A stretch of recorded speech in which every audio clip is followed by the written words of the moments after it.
Hello, everyone. Welcome to the fifth LPEA Job Fair, the fifth edition of this job fair that we started back in 2021, as we spotted the need for new talent here in Luxembourg. And we thought that that's a very nice opportunity to connect recruiters in our sector, in the private equity and venture capital sector, with potential talents across Europe. Thank you one more time that you are participating. That's very important for us. I mean, the whole support that we feel also from the side of the job seekers, it's very important. As you may know already, my name is Evi. I'm Head of Business Development and Project Management at the LPEA, taking care of our member sponsors and also all the activities related to talent attraction and training within the association. I have next to me, as always, Luis. Hi, I'm Luis Galveias. I'm Chief Operating Officer of the LPEA, and I'm very pleased to be here with you today. I think it's going to be a very complete day where you can find exhibitors to exchange with on one-to-one and to see the positions they have open, and also to listen to the two sessions we will be hosting, other than the introduction that we're doing now, but that we'll give you more insights about applying to jobs in Luxembourg, about moving to Luxembourg, about the experience of other people who moved into Luxembourg to a new job, to a new country, and are living the Luxembourg life now. Exactly. As always, we have prepared for you some informative panels that we think that they're gonna help you. I mean, in the effort that you do to find the new opportunity, especially here in Luxembourg. So before we start with the first panel, we have prepared a short presentation for you because we thought that maybe this time we could give you a bit of context for LPEA and the whole sector here in Luxembourg. So we're going to share our slides now. Very nice. So let's start with a few words about the LPEA. So you maybe already know the Luxembourg Private Equity Association. We have 13 years of existence, and nowadays we have more than 430 members. So what we do, what are our key activities? We mostly try to do, public advocacy and promote Luxembourg abroad by organizing international roadshows with the help of our members. So we try to visit different cities and countries with the delegation of our members and explaining there why Luxembourg is a destination of choice for people to come, structure a fund, for companies to open branches here.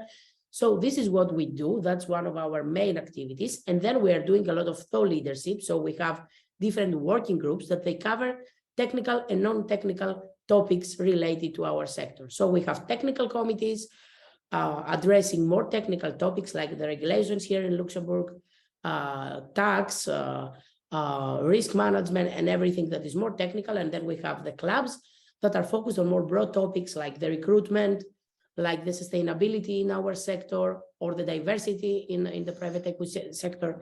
Everything is quite important. So our members have the opportunity to participate in these working groups, and through them to come up with content for the sector, studies, surveys, articles, and of course, technical webinars, live discussion panels. So we offer the platform to our members to exchange and share knowledge and experience between them. At the same time, we focus a lot on training and talent attraction. So as I said, we started this job fair by 2021. That's already the fifth edition.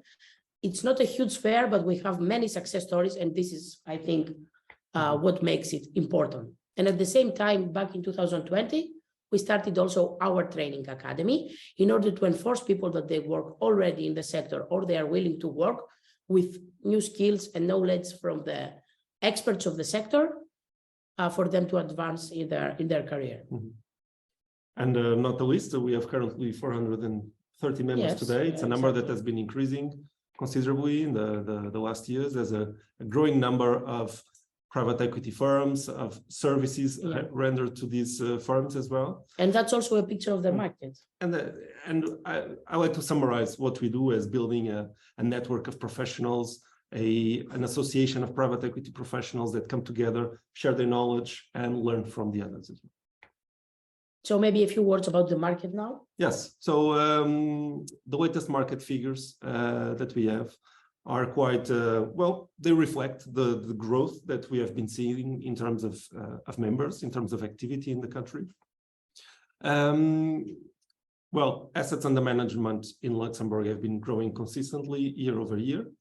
And what I think is most relevant to share here is that the number and the value of alternative funds into this industry has been gaining momentum to such a size that private equity itself is now worth 509 billion euros of net asset value.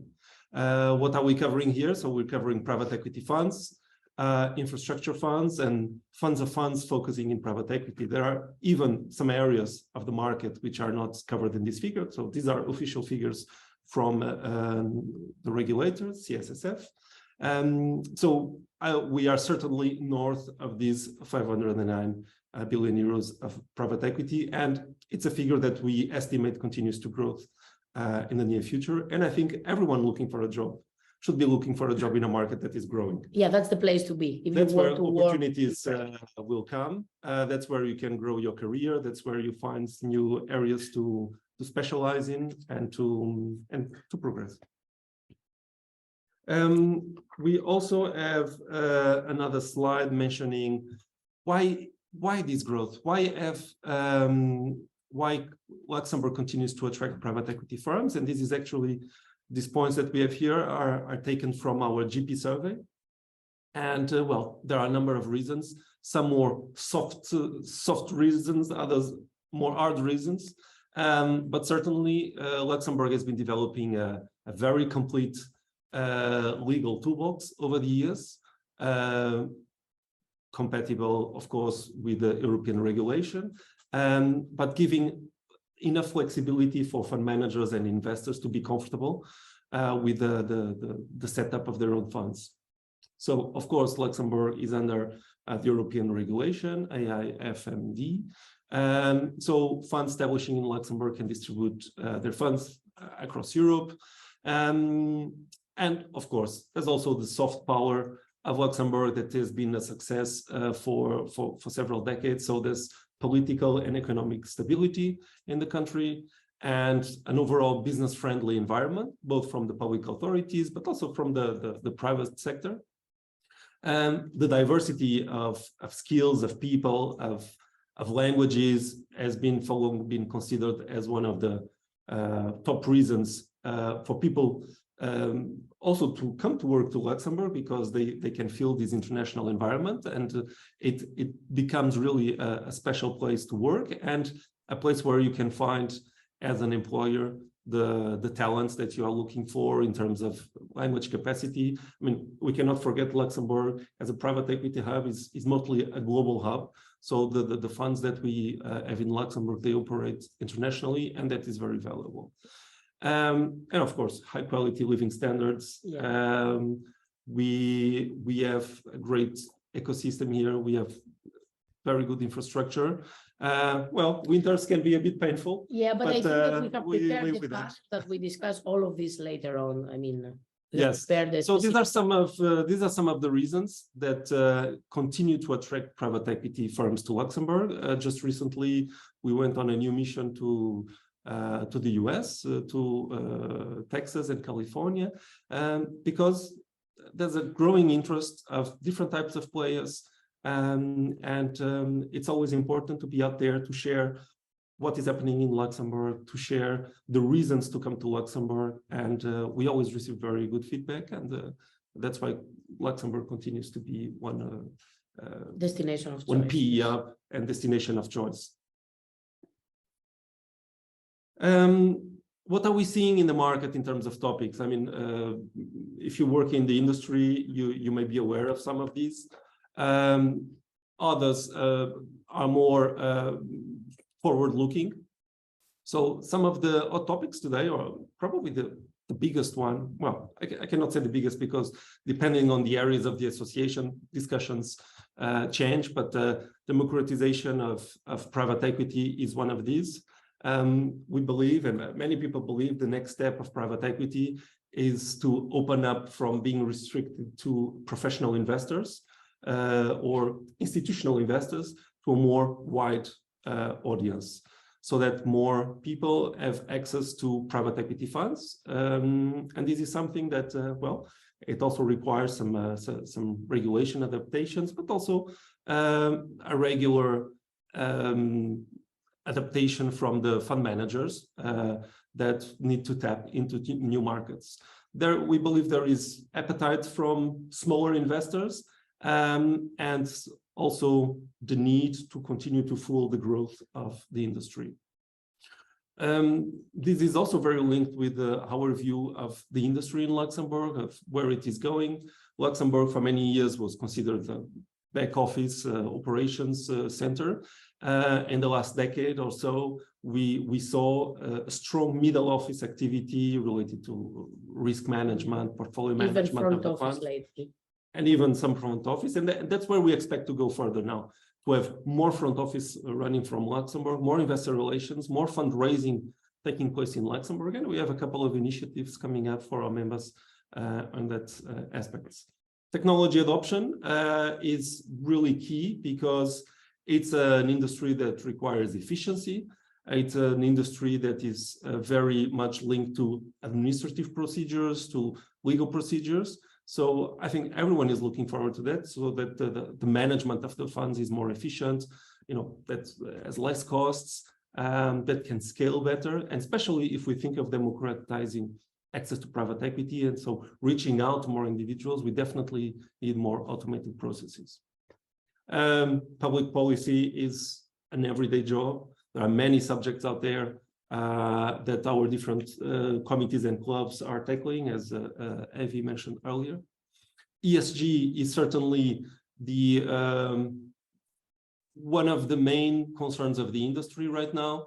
There's a lot of compliance that needs to be done with the existing regulation, but beyond that, there's really a considerable move for multiple private equity firms to be more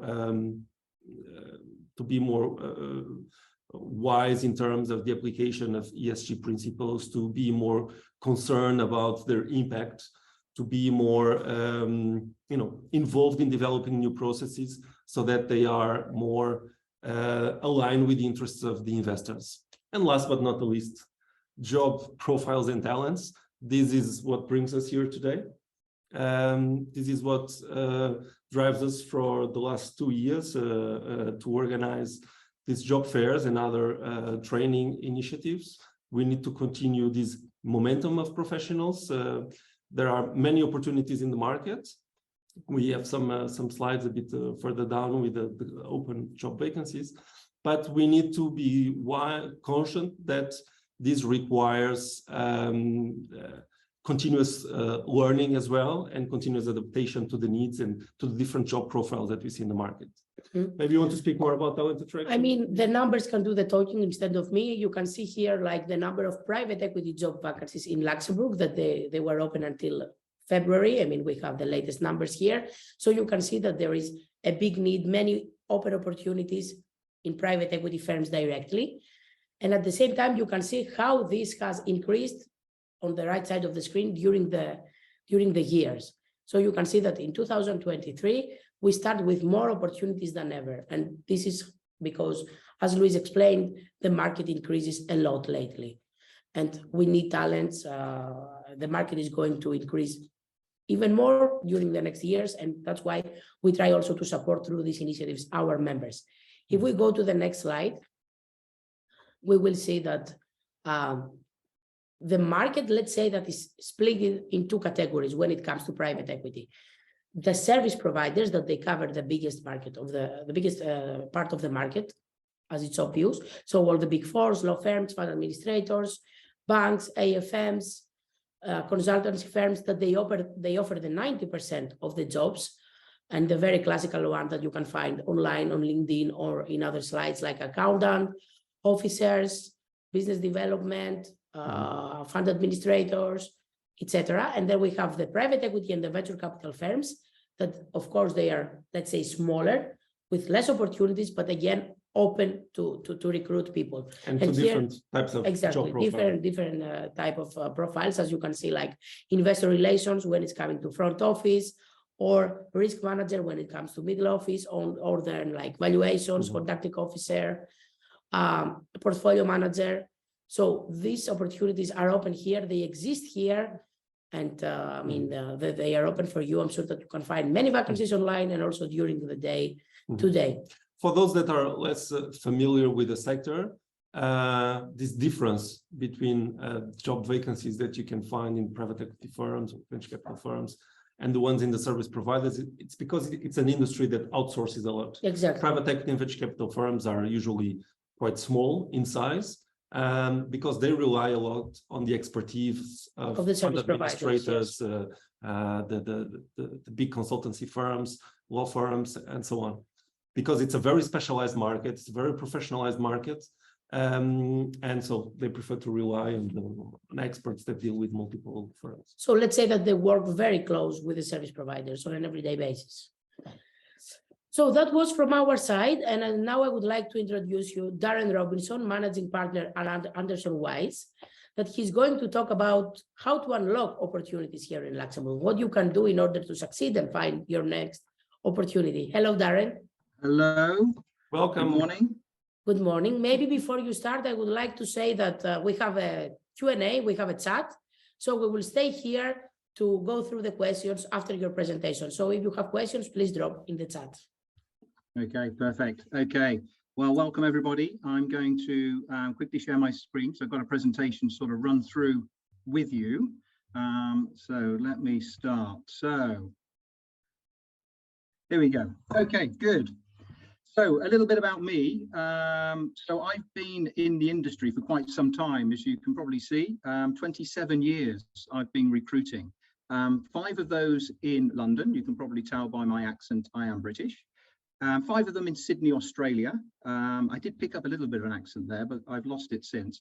And the last 17 years here in Luxembourg. I manage a relatively large firm here called Anderson Wise. And when I say large, in other countries it would be tiny, but we're 13 people. And in Luxembourg, that makes us one of the largest.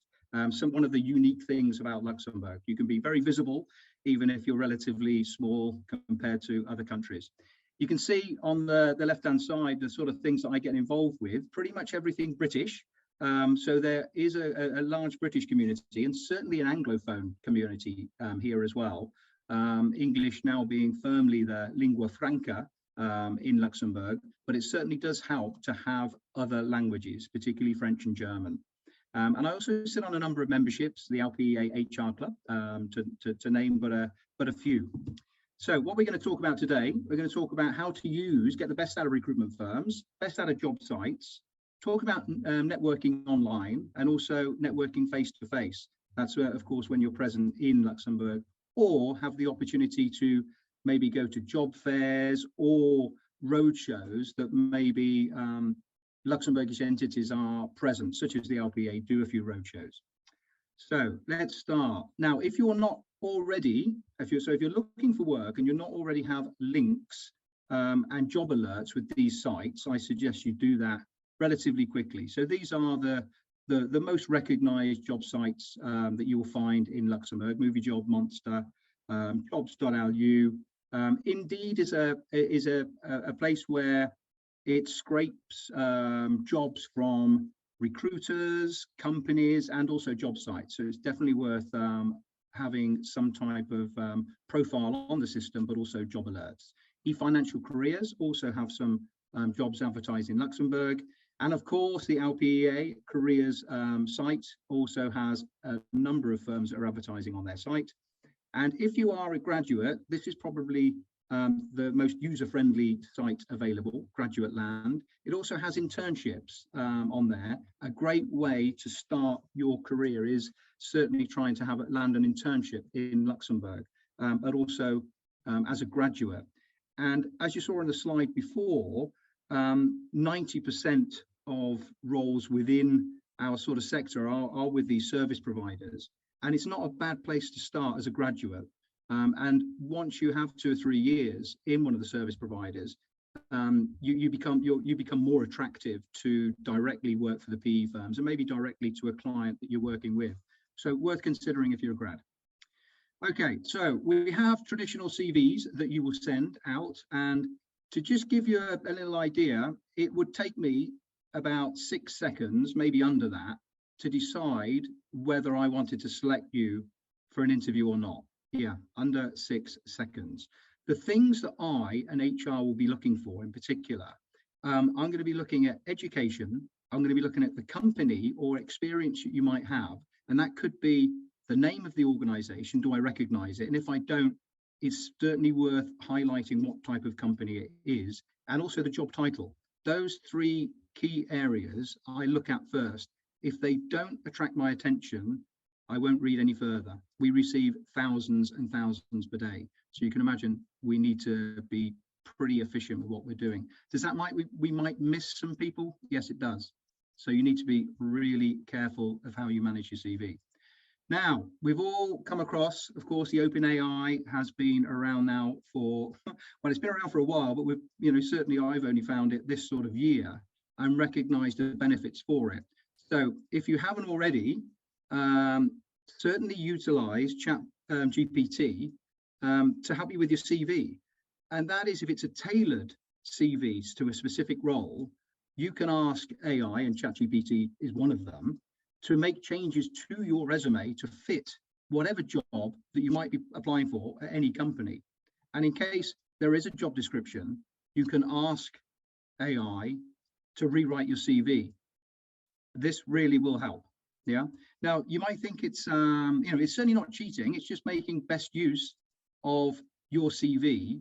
And I'm going to be attracted by the fact that your CV is going to be matching more easily to the job description. Yeah. Of course, what you don't want to do here, of course, is make anything up. It should just be taking things straight from your CV and putting it in a format that's easier to transfer from the job title to the your role to the job description. Okay, so use it. It's a great tool to use, and we're certainly using it in all sorts of different situations. Now, another thing to just be mindful, if you are not an EU citizen and you are coming from a third, what we call a third country, Britain is now one of those, having left the European Union, it becomes increasingly difficult for a recruitment firm to help directly. And that is mainly because of the requirements it requires to get a work visa. Now, so you just need to be mindful, unless your skills are incredibly in demand, it's unlikely a recruitment firm can help. So and this is where firms such as the large service providers are able to quickly process work visas much faster than any recruitment firm. So just be mindful, if you're not a European Union passport holder, at the moment, if you are a partner of a European Union passport holder, you're still not entitled to work immediately. But the law is changing, and that should be rectified in the next month. So just be mindful, you will need to apply direct if you do not have a work visa, direct to companies. It's also, this is something that I come across from time to time, and that is your accompanying partner. So if you're not coming alone to the country and you do secure an opportunity, find out what your partner, if they are coming along with you, are capable of doing in the country. It's something I must admit, I get calls quite often and quite regular from people that will call me up and say, Darren, I know you're a leading recruiter. My partner's just got an amazing job in Luxembourg. And of course, my first reaction is, welcome to Luxembourg. That's great. Could you tell me a little bit about your experience? And seriously, I have sometimes conversations with, marine biologists. My reaction is, do you know we're in a landlocked country and this is not an occupation that's in demand in Luxembourg? Of course, there's an extreme example, but it could be along the lines of marketing and communications. Without French, it's very difficult to land a role within marketing and communications. So there are certain times when you might secure your opportunity, and if you are bringing a partner with you, find out whether their skills are in demand, because moving country, starting a new role is hard enough in its own right. but having an unhappy partner because they can't find employment just makes life difficult. So try to overcome that before you arrive. Okay, so on the recruitment firms, I did a search on editus.lu. It's like our yellow pages. And there are, 255 results for recruitment firms. So there's a lot of us out there that are active in the market. Do remember, though, that recruitment firms probably represent about 10, maybe 15% maximum of all the vacancies that are available in Luxembourg. So, there are a lot of companies that do recruit directly for themselves. Now, I thought it might be useful for you to understand the difference, or at least how a recruiter works, how a recruiter gets paid, and as a result, then how you'd want to deal with a recruiter. So we have 3 different models. One is contingent non-exclusive. This means that the client pays us a fee. It's usually a percentage of your salary. The percentage varies from company to company and also from recruiter to recruiter. But what it means is contingent non-exclusive means we only get paid if we successfully fill the role, fill the mandate.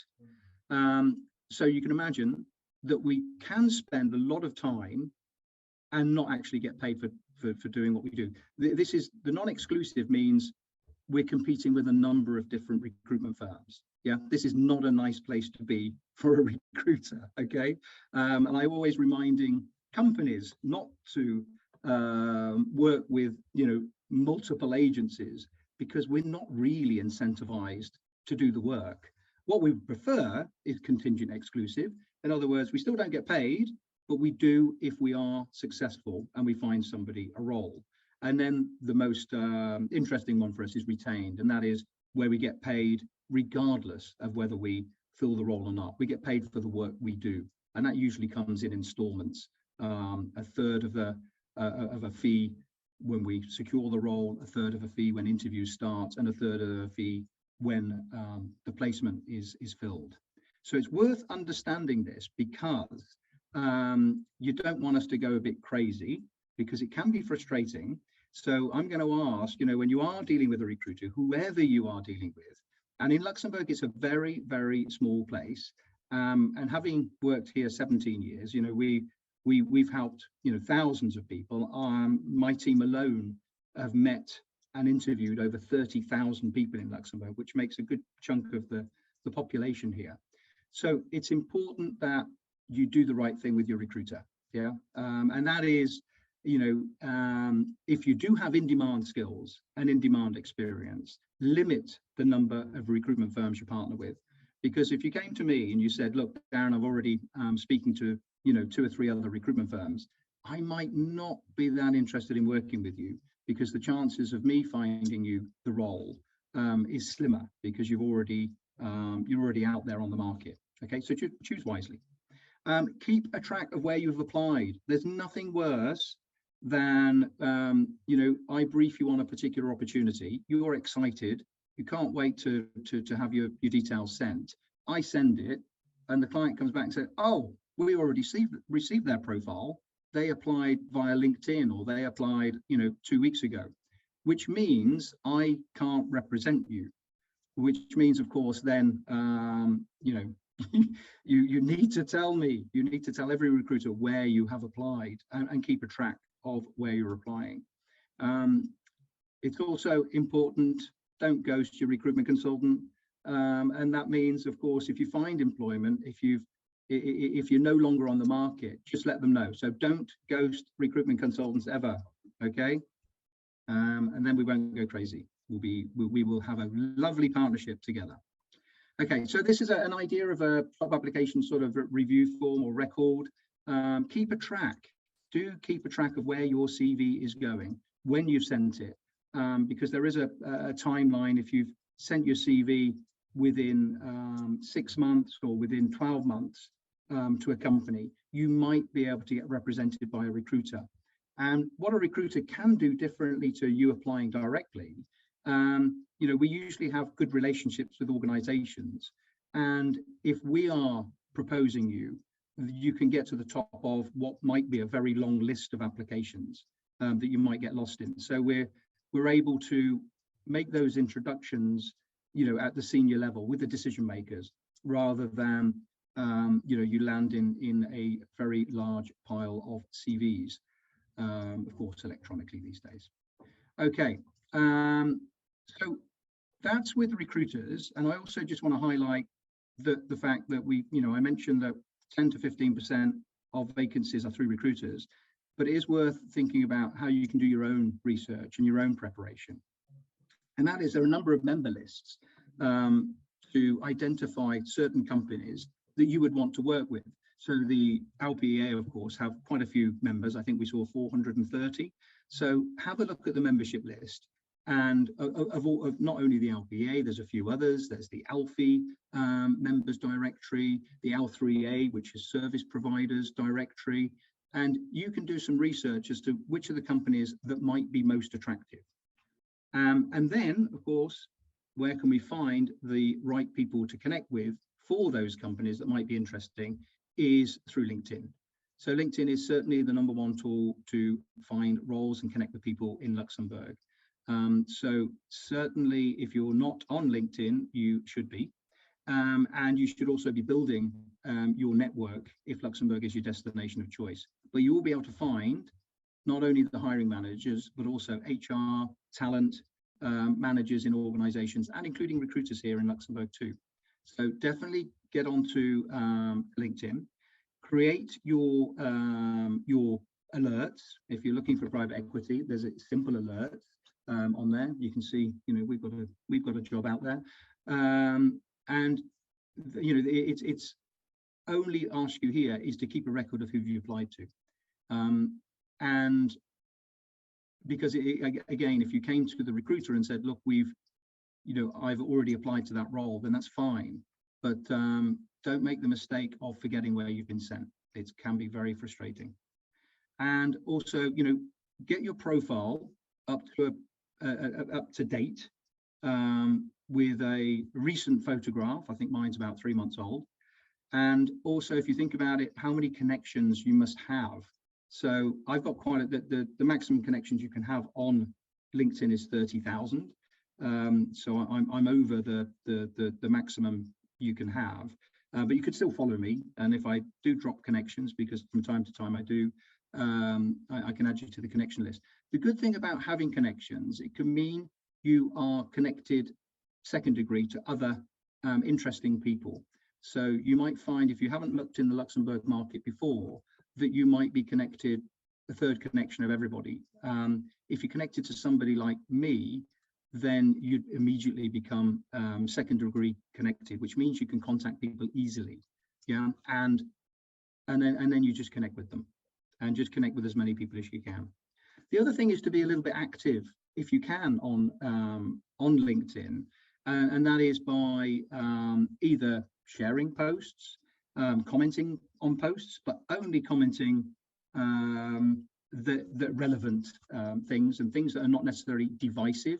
Be careful of not destroying your reputation, your brand, but also, don't be frightened to like influencers posts, and that could be from a company that you'd like to work with, or individuals that you would you aspire to work with.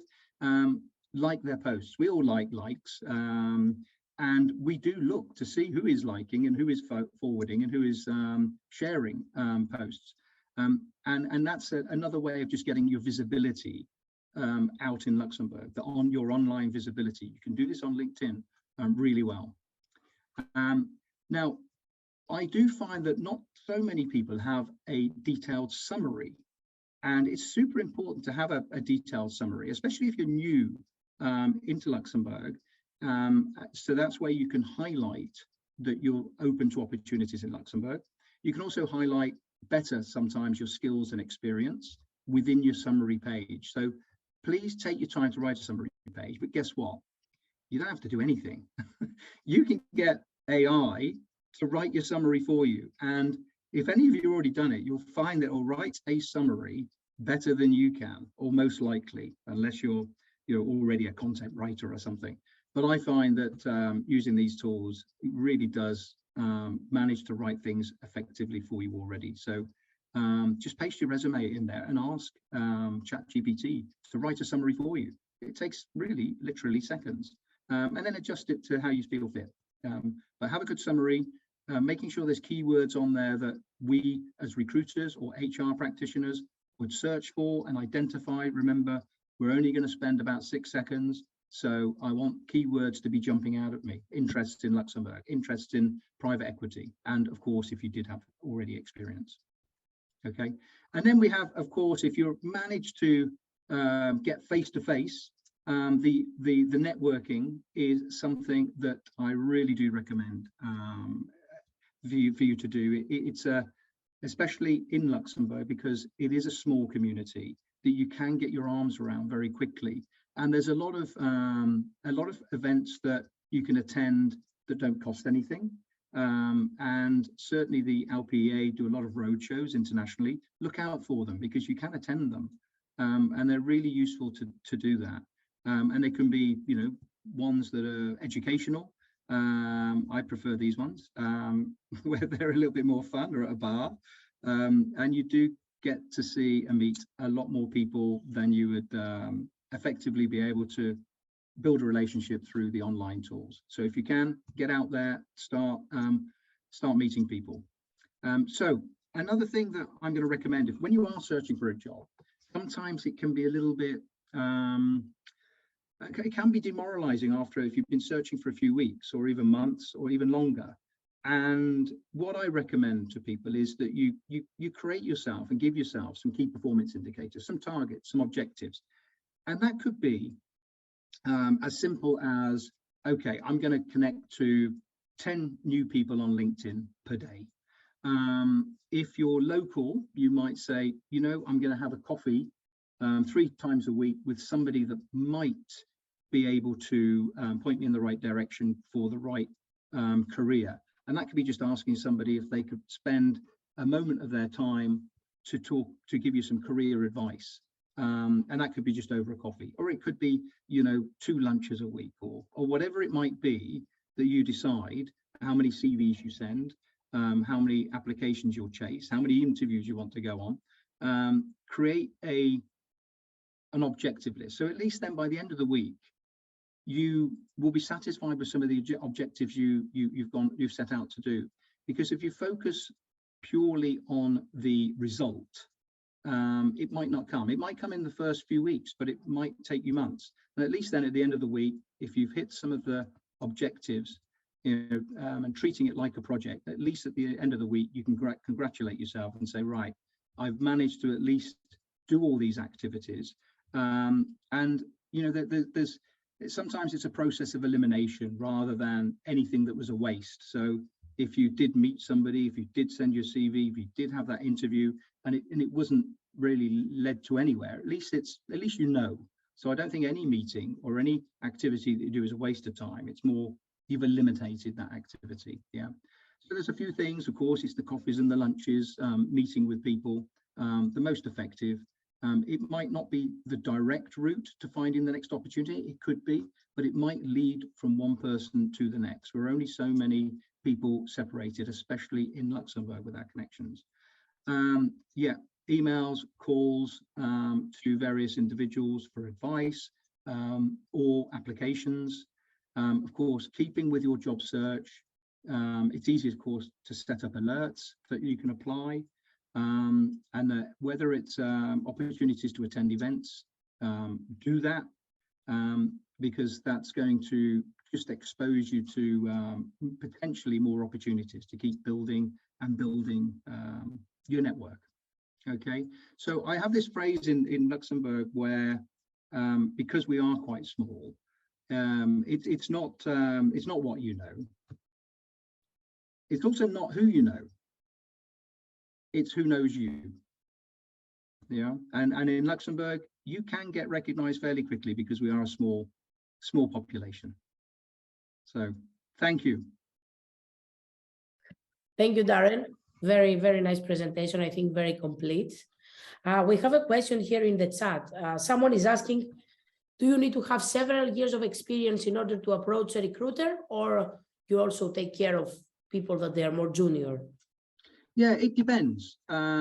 It depends on the recruitment firm. So there are firms that will look at more junior profiles, and there are firms that look at more senior profiles. I think the majority of us, including myself, would be around the sort of 2 to 3 years experience within either a service provider or within a firm. Below that, we rarely get we rarely get asked to fill those mandates. Recruiters rarely get those mandates from firms, but there are a few that do. So don't rule out not approaching recruitment firms if you don't have experience. There are some that will manage it still. Yeah, because in our mind, sometimes we believe that recruiters taking care only of C-level profiles. Yeah. And for all the rest, there are these platforms that you mentioned. And yeah, okay. Yeah. Well, that was a very interesting presentation, Darren. And well, I have some questions of my own and also some from the audience here. You just mentioned Luxembourg is a small market. In many ways different from many other markets. Sometimes people are coming from, sometimes, really large cities. And so in a point in time, you are a colleague of someone. In another point in time, you are competitors working in different firms. In another point in time, don't even know that person yet. So what do you think is different in Luxembourg? Is there a certain level of rotation? Do people should take care of those relationships in a different way? It's a really good point that you made, because I think that what I find, let's say people are working already in Luxembourg, and they'll call me because they're keen to find another opportunity, and they start to build their network again, or for the first time. And in a way, it's too late. Building your network all the time, whether you are happy in your role or not, is super important to keep your face in the game, let's say, whether it's at events for learning opportunities or just to meet new interesting contacts, and also just being visible on the online platforms all the time. So I think, and it's much easier in Luxembourg to do that than a lot of places, especially in a small, let's say, niche sector like private equity. We really can get our, not only can we get our arms around the country, we can certainly get our arms around the industry very quickly. So I think that the big differentiator for us is we can reach a lot of people very easily in Luxembourg, and some very senior C-suite individuals at a lot of events. So for me, it's keep building your network. And that applies also for individuals who have less exposure. I mean, there are many job profiles which are more, more contained. They do their job, they report to a manager. They don't have that many opportunities to go to conferences or like back office roles. Yeah, it's not part of their job function to actually be networking out there. I mean, Evie and I, we are always networking because that's part of our job, to be out there to meet people. But many people don't have that but even type of job for profile. These roles, there are so many opportunities and events in Luxembourg. Yeah, you really have the chance to meet people. That's right, and it doesn't necessarily have to be industry related events either. I mean, there's a lot of community events out there. I mean, I highlighted at the beginning, I'm part of quite a few different associations. The British, I'm the president of this British Luxembourg Society, and that has events that people can come to. That you could be sitting next to the managing partner of a big four or a private equity firm, but alternatively, you could be sat next to a historian, an opera singer, or an artist. So it's quite varied. But I still think there are opportunities, especially for the younger population. There are a lot of meetups that people can have, and it's a great way to get into the community and build some friends. Also, a lot of the university alumni people forget about, where they can tap into the university alumni. So if you're coming from one university, reach out to individuals that might have graduated from the same university. There could be an alumni here. If there's not, it's probably one of the easiest connections you could make, because you've got something in common with individuals. So there's, I think there's a lot of opportunities, not just at the professional networking events, to meet and get known. And maybe let's mention here that it's also important to reach out to people that you meet right afterwards on LinkedIn, because that's how you keep the network. Yeah. And that's either through the business card or, of course, connecting straight away on LinkedIn in these events. Darren, another question we have here is about people willing to apply to roles which are slightly different from what they are doing, or some people might even be considering doing career shifts. How does that work? How can you make your CV stand out to that change? Yeah, I've got to admit, transferable skills, and we all have them, let's face it. I mean, we could transfer from one industry to the next, or one discipline to the next, but it is sometimes very difficult to articulate that on a CV. You know, it would be better placed in some type of summary of the skills, the transferable skills the skills you have, and how well they could be transferred into another role or function. That would be really in the summary of a CV, and, you know, highlighting whether those sort of keywords are bold. Remember, I've got 6 seconds to see that you might have these transferable skills, but I've got to admit, for a recruiter, a lot of the mandates that we would receive are plug and play. Somebody wants the skills, and they usually want, you know, skills that have already been developed in Luxembourg. So if it is a, you know, PE firm, it would be the either directly from a PE firm or somebody from a service provider that's working in the sector. So not easy to do a transfer. It's not impossible. For a recruiter, it becomes harder. And then when I see these profiles, and they usually, you know, they can be really good profiles, they would need to know somebody within the organization to approach and to be able to have that conversation about how could I move from this role into this other role that I'm more interested in. Yeah, but having a direct contact.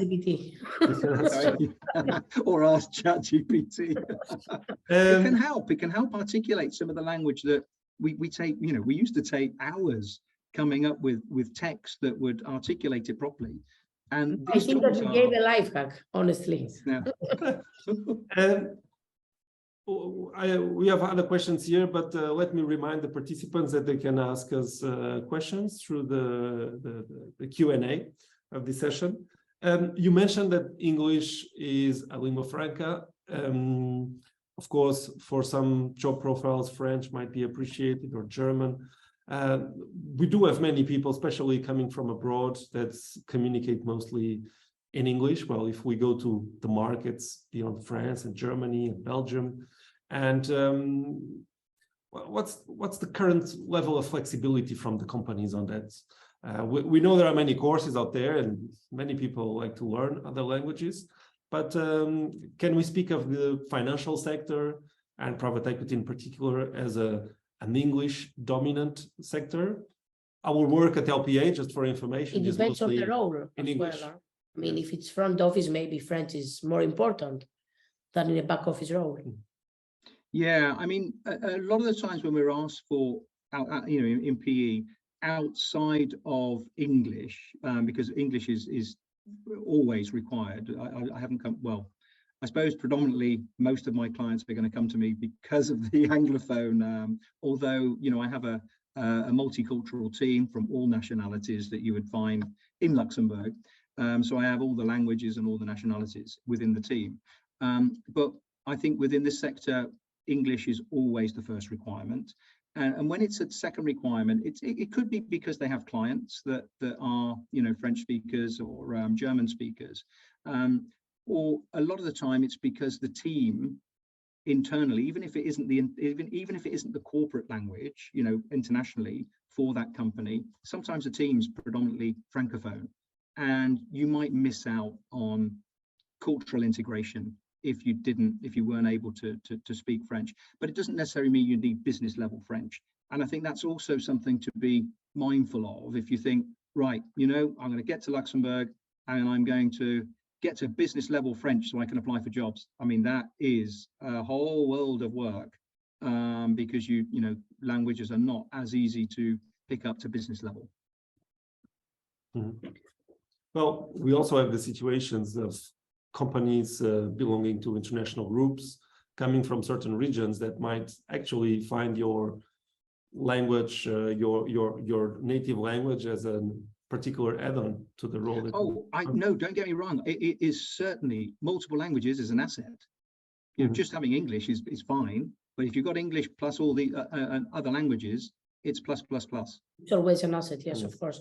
Someone is asking here a question related to the track of applications. If it's possible, you know, for the job seekers to know already in advance with which firm the recruiters work with. So, because you mentioned before, I guess that's the reason that, you know, if you applied already for a job, don't come to me because I cannot represent you later on. So is it possible to know in advance with which firm you're working with? No. It's not that easy. It's not that easy to do because, you know, they're changing all the time. I mean, you know, in the last, and this goes for all recruitment, in the last 3 weeks that, you know, we signed partnerships with, you know, 3 new companies. So they change all the time. So you couldn't just give a list today and it would be the same tomorrow. Okay, so I guess the answer is going on the other side. So the job seeker is coming with a list that is providing to you, and then you exclude the ones that you work with. Exactly. That is the best way. But do remember, if you do have in-demand skills, a recruiter is going to work incredibly hard to find you the right role. So, you know, ask yourself the question, if I applied direct, what chances do I have compared to if somebody was able to introduce me directly to the decision maker? Always higher in the second with the second choice, of course. Well, I have another question. Yes. Do you see new offices being set up in Luxembourg for investment managers, AFMs? Oh, that aligned very much with the question I had here on the, you know, how do you see the market evolution lately? Yeah, I mean, it's interesting. You showed the slide earlier with the vacancies. And it was interesting, there was a dip in January and it started to grow. We felt that dip as well. It seemed, you know, it's still high and it's still growing, but we did certainly feel a dip in January. And certainly towards the end of February, beginning of March, things started to pick up. So, you know, we as I mentioned, even just over the last 2 weeks, we've signed new partnerships with a few more companies. So we are now back to the level we were, you know, from the end of last year. So the appetite for more staff in Luxembourg and PE is on the rise. You know, we follow a lot of the time, you know, we follow the regulator. The regulator's demands are, you know, substance requirements in Luxembourg, which of course translates to headcount.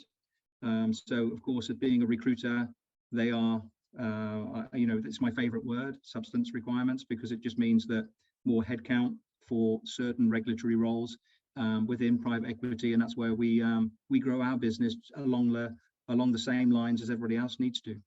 And any particular job profiles you see in that? Yeah, it's the regulatory ones still, you know, it's still compliance, it's still risk, it's still conducting officers. These are really still in demand profiles. So, you know, if you're thinking about studies, if you're thinking about some of the learning activities that the LPEA do, have a look at these, the courses related to risk, compliance, governance. Okay. All right. I think we covered most of the questions. So thank you very much, Darren, for the presentation. I think that people can reach you directly on LinkedIn if they have other questions. I would expect them to reach out. Behind you with phone, maybe someone called them already for a collaboration. Most likely. Let me remind you something, and maybe Evie can speak more about that. So we have a mentoring program as well. So if you're thinking of building your career over time, we have also a mentoring program. Yes. So I wanted also to add this on your presentation that yes, that we think that a mentor is also important, especially for people that they're changing their career from another sector to private equity. So we have you know, all the relevant information on our website. And if you have any more questions, drop us an email. And we're happy to see you back at 2:15 for the next panel. And until then, feel free to visit all the booths and you know, make connections with the recruiters and exchange for opportunities. Thank you very much, Darren. Thanks for having me.